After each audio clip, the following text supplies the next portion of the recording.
The other story we wanted to have a look at was the killer superbugs, which are always a worry, like MRSA, actually being spread around hospital walls by nurses' scrubs. Yeah, I mean, about 2% of the population carry MRSA. So if you go into hospital, they swab you, your nose, your groin, your throat, to make sure you're not a carrier. Now, of course, the infections do occur, and it's been found that 50% are spread from patient to patient, because they're in close proximity. Yeah. 25% are spread by medical staff, and 25% spread by medical equipment.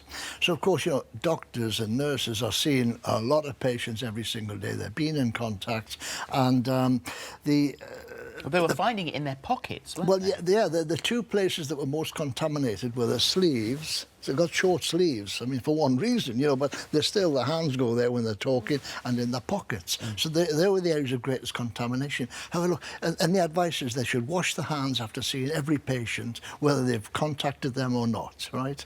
Patients with MRSA, they'll be wearing gloves and gowns. Now, imagine the situation, the practicalities.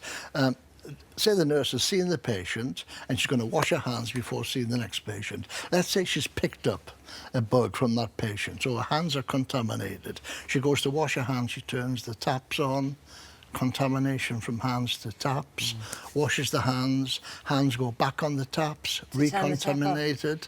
Oh, right, yeah. And I don't, I mean, this but it's still, is minor, but nevertheless, it's interesting because also you could be around a patient's bed, they've been examined, you finish the examination and you move the curtains back. Your hands are contaminated from the patient and they're on the curtains, because these bugs live on curtains, bed linen. And they're increasingly resistant.